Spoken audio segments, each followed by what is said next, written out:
शांति 20/1/2023 के ईश्वरीय महावाक्य हैं। आज की मुरली का सार।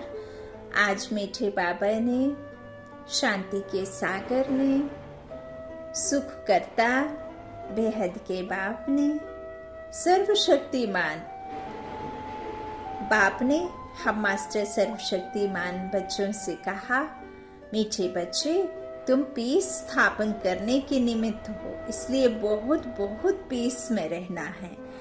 बुद्धि में रहे कि हम बाप के अडॉप्टेड बच्चे आपस में भाई बहन हैं। प्रश्न है, पूरा सरेंडर किसे कहेंगे, उनकी निशानी क्या होगी? उत्तर, पूरा सरेंडर वह जिनकी बुद्धि में रहता है कि हम ईश्वरीय माँ बाप से पालते हैं, पालना परमात्मा कर रहे हैं। बाबा, यह सब कुछ आपका है, आप हमारी पालना करते हो।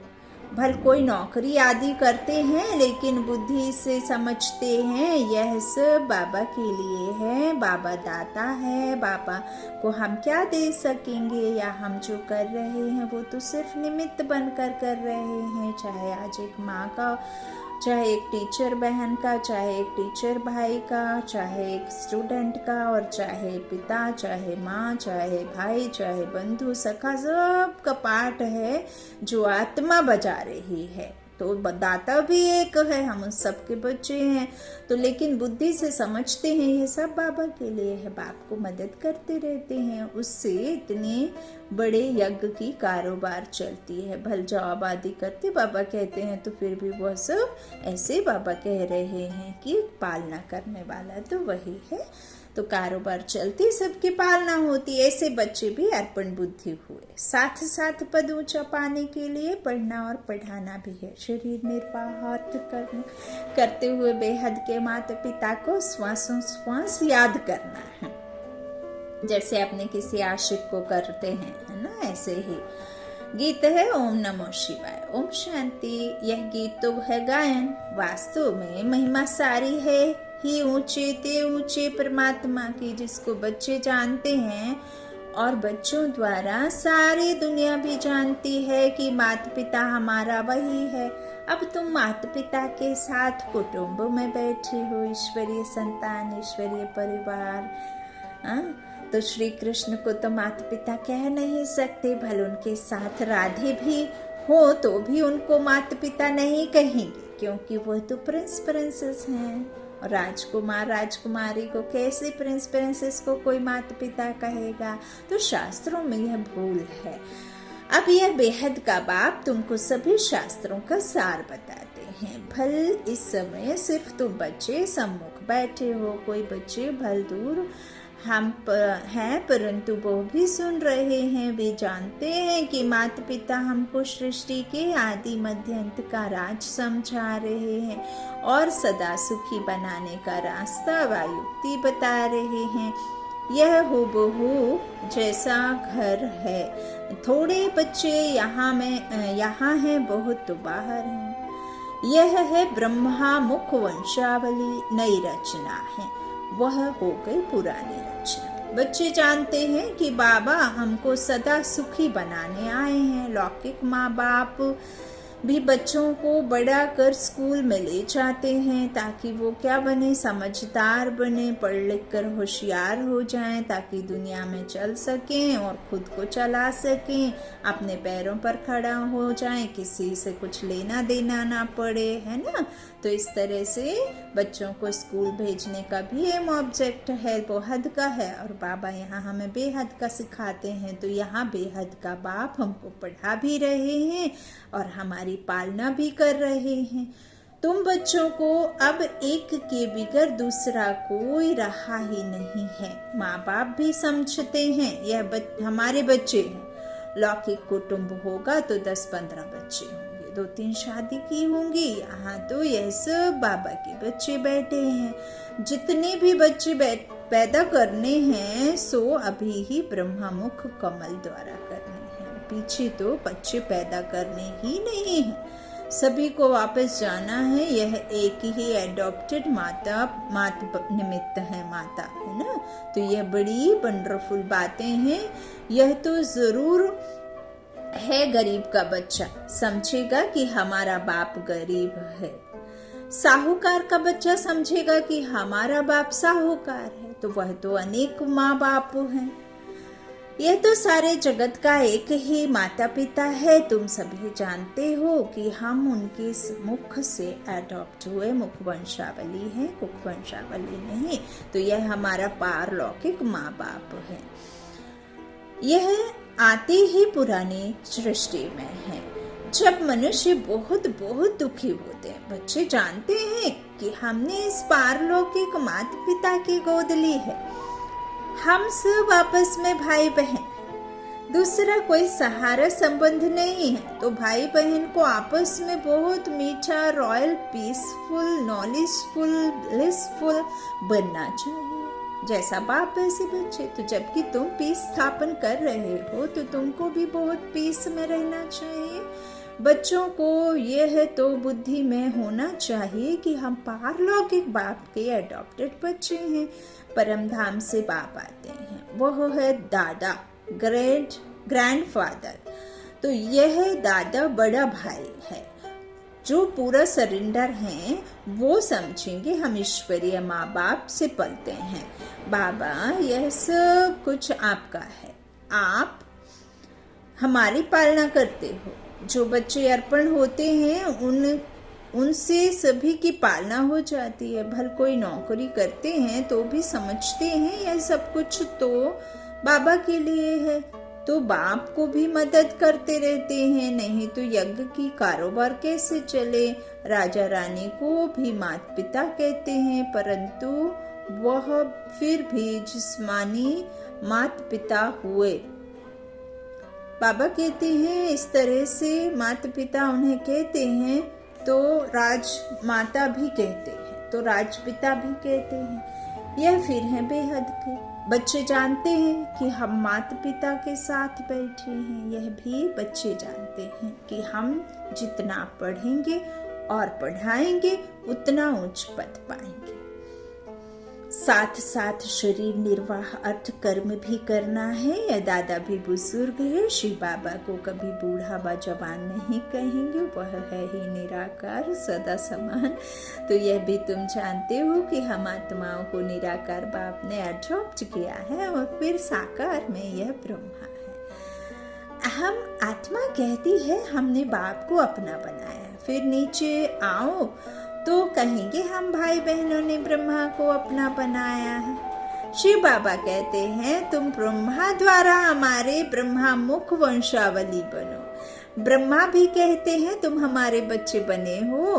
तुम ब्राह्मणों की बुद्धि में श्वासों श्वास यही चलेगा कि यह हमारा बाप है, वह हमारा दादा है। बाप से जास्ती दादे को याद करते हैं।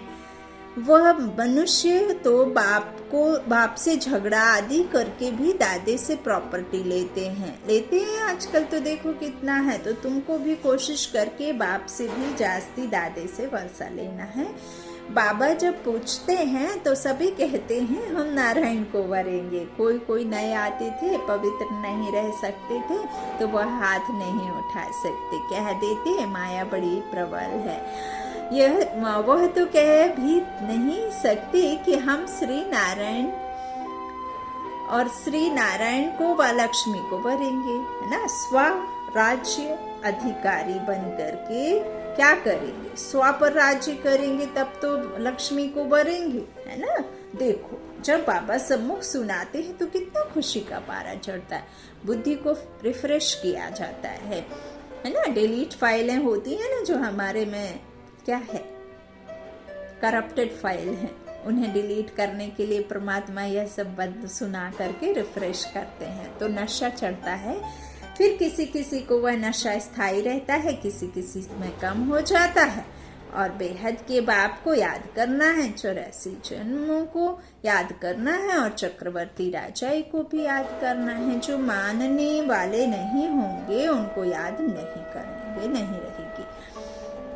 बाप दादा समझ जाते हैं कि बाबा बाबा कहते तो हैं परंतु सच सच याद करते नहीं हैं और ना लक्ष्मी नारायण को वरने लायक हैं। चलन ही है, ऐसी है।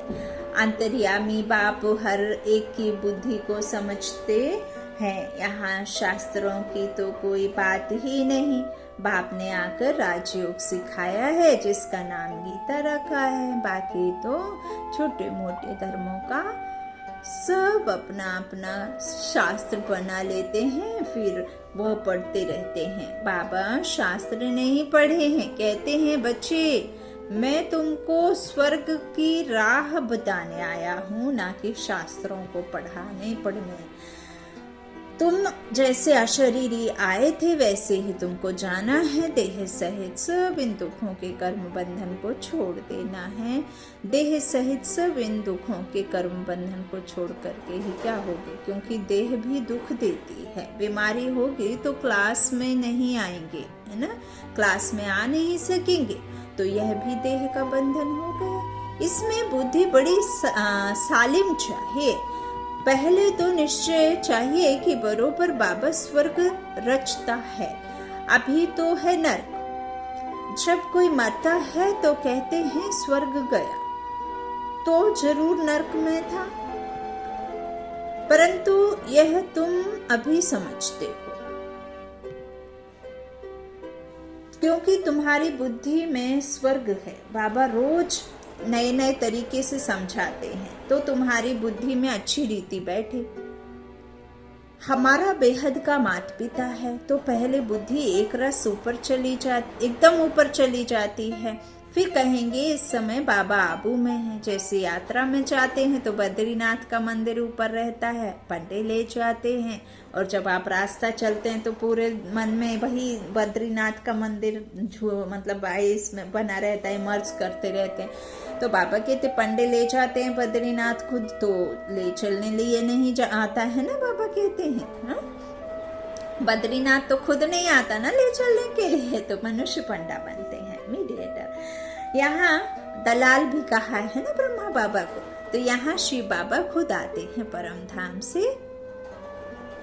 देखो सोचो जरा, है ना। तो कहते हैं हे आत्माएं, तुमको यह शरीर छोड़ शिवपुरी चलना है। जहाँ जाना है वह निशाना जरूर याद रखेगा। वह बद्रीनाथ चैतन्य में आकर बच्चों को साथ ले जाए, ऐसे तो हो नहीं सकता। वह तो यहाँ का रहवासी है। यह परमपिता परमात्मा कहते हैं मैं परम धाम का रहवासी हूँ, तुमको लेने लिए आया हूँ। श्री कृष्ण तो ऐसे कह ना सके।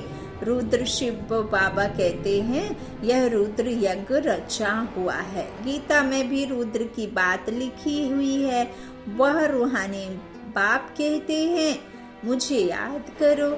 बाप ऐसी युक्ति से यात्रा सिखाते हैं जो सब जब विनाश हो तो तुम आत्मा शरीर छोड़ सीधा बाप के पास चले जाएंगे। इसीलिए परमात्मा नष्टो मोहा की बात करते हैं कि जीते जी बच्चे जो विनाशी चीजें हैं उनसे मोह लगाओगे तो फिर मुश्किल होगी।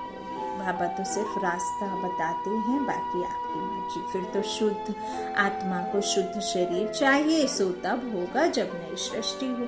अभी तो सभी आत्माएं मच्छरों सादृश्य वापस जाएंगी बाबा के साथ, इसलिए उनको खिवैया भी कहा जाता है। इस विषय सागर से उस पार ले जाते हैं। श्री कृष्ण को खिवैया नहीं कह सकते। बाप ही इस दुख के संसार से सुख के संसार में ले जाते हैं। यही भारत विष्णुपुरी लक्ष्मी नारायण का राज्य था, सोने की चिड़िया था। अब रावणपुरी है, लोहे की दुनिया है। रावण का चित्र भी दिखाना चाहिए, चित्रों से बहुत काम लेना है। जैसे हमारी आत्मा है वैसे बाबा की आत्मा है। सिर्फ हम पहले अज्ञानी थे और वह ज्ञान का सागर है। या अज्ञानी उनको कहा जाता है जो रचता और रचना को जानते हैं। बाबा क्या कह रहे हैं? अज्ञानी उसको कहा जाता है जो रचता और रचना को नहीं जानते हैं, और जो जान गया उसको ज्ञानी कहेंगे। तो जो आता है ज्ञान देता है वो अपनी और अपनी रचना का ज्ञान देता है, और जिससे नहीं पता उसको ज्ञानी नहीं कहेंगे। रचता द्वारा जो रचता और रचना को जानते हैं उनको ज्ञानी कहा जाता है। यह ज्ञान तुमको यहाँ मिलता है संगम योग पर। सतयुग में नहीं मिलता। वो लोग कहते हैं परमात्मा विश्व का मालिक है, मनुष्य उस मालिक को याद करते हैं, परंतु वास्तव में विश्व का अथवा सृष्टि का मालिक तो लक्ष्मी नारायण बनते हैं। निराकार शिव बाबा तो विश्व का मालिक बनता नहीं। तो उन्हों से पूछना पड़े कि वह मालिक निराकार है या साकार। निराकार तो साकार सृष्टि का मालिक हो ना सके। उसको फिर साकार में आना तो वो तो ड्रामा में नहीं, तो वह है ब्रह्मांड का मालिक। वही आकर पतित दुनिया को पावन बनाते हैं, खुद पावन दुनिया का मालिक नहीं बनते। उनका मालिक तो लक्ष्मी नारायण बनते हैं और बनाने वाला है बाप। यह बड़ी गुहा बातें हैं समझने की। हम आत्मा भी जब ब्रह्म तत्व में रहती हैं तो ब्रह्मांड के मालिक हैं। जैसे राजा रानी कहेंगे हम भारत के मालिक हैं, तो प्रजा भी कहेगी हम मालिक हैं, वहां रहते तो है ना। वैसे बाप ब्रह्मांड का मालिक है, हम भी मालिक ही ठहरे।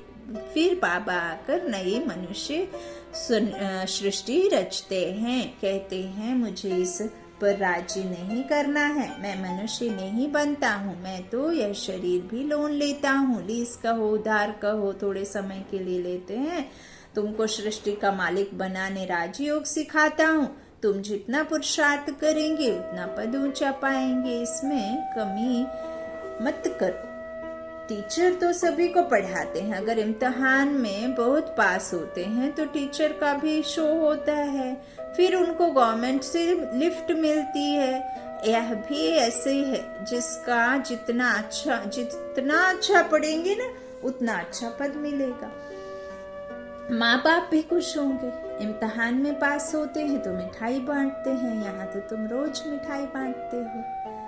फिर जब इम्तिहान में पास हो जाते हो तो सोने के फूलों की वर्षा होती है। तुम्हारे ऊपर कोई आकाश से फूल नहीं गिरेंगे, परंतु तुम एकदम सोने के महलों के मालिक बन जाएंगे। बन जाते हो, या तो कोई की महिमा करने के लिए सोने के फूल बनाकर उन पर डालते हैं। जैसे दरभंगा का राजा बहुत साहूकार था, उनका बच्चा विलायत गया तो पार्टी दी, बहुत पैसा खर्च किया। उसने सोने के फूल बनाकर वर्षा की थी, उस पर बहुत खर्चा हो गया, बहुत नाम हुआ था। कहते थे देखो भारतवासी कैसे पैसे उड़ाते हैं, तुम तो खुद ही सोने के महलों में जाकर बैठेंगे तो तुमको कितना नशा रहना चाहिए। बाप कहते हैं सिर्फ मेरे को और चक्र को याद करो तो तुम्हारा बेड़ा पार हो जाएगा। कितना सहज। तुम बच्चे हो चैतन्य परवाने, बाबा है चैतन्य क्षमा। हम परवाने किस पर बलिहार जाते हैं, किस पे? क्षमा पर, है ना। तुम कहते हो अभी हमारा राज्य स्थापन होना है, अब सच्चा बाबा आया हुआ है भक्ति का फल देने। बाबा ने खुद बतलाया है मैं कैसे आकर नए ब्राह्मणों की सृष्टि रचता हूँ, मुझे जरूर आना पड़े। तुम बच्चे जानते हो हम ब्रह्मा कुमार और कुमारियां हैं, शिव बाबा के पोतरे हैं, यह फैमिली है वंडरफुल। कैसे देवी देवता धर्म का कलम लग रहा है, झाड़ में क्लियर है, नीचे तुम बैठे हो। तुम बच्चे कितने सौभाग्यशाली हो। मोस्ट बिलव्ड बाप बैठ समझाते हैं कि मैं आया हूँ तुम बच्चों को रावण की जंजीरों से छुड़ाने। सीताएं रावण की जंजीरों से छूटती हैं जब तब राम आता है निराकार। रावण ने तुमको रोगी बना दिया है, अब बाप कहते हैं मुझे याद करो, अर्थात शिव बाबा को याद करो, इससे तुम्हारी ज्योति जगेगी। कौन सी ज्योति? आत्मा की बुझी ज्योति। ज्ञान घृत डालते रहो। ज्ञान सागर आया है ना ज्ञान घृत डालने, तो डालते रहो, फिर तुम उड़ने लायक बन जाएंगे। माया ने सबके पंख तोड़ डाले हैं, है ना। इतना बोझा लेकर के कैसे उड़ेंगे। अच्छा मीठी मीठी सीखी लादे बच्चों प्रति माता पिता बाप दादा का याद प्यार और गुड मॉर्निंग। रूहानी बाप के रूहानी बच्चों को नमस्ते। हम रूहानी बच्चों के रूहानी माता पिता बाप दादा को याद प्यार और गुड मॉर्निंग। शुक्रिया बाबा, मीठे बाबा, प्यारे बाबा, सबका साथी सबका सहारा। धारणा के लिए मुख्य सार। पहला, बाबा ने कहा बुद्धि को सालिम बनाने के लिए देह में रहते देह के बंधन से न्यारा रहना है, अशरीरी बनने का अभ्यास करना है, बीमारी आदि के समय भी बाप की याद में रहना है। दूसरा, पारलौकिक माता पिता के बच्चे बने हैं, इसलिए बहुत बहुत मीठा, रॉयल, पीसफुल, नॉलेजफुल और ब्लिसफुल रहना है। पीस में रह पीस स्थापन करनी है। वरदान है, रूहानियत के साथ रमणीकता में आने वाले मर्यादा पुरुषोत्तम भव।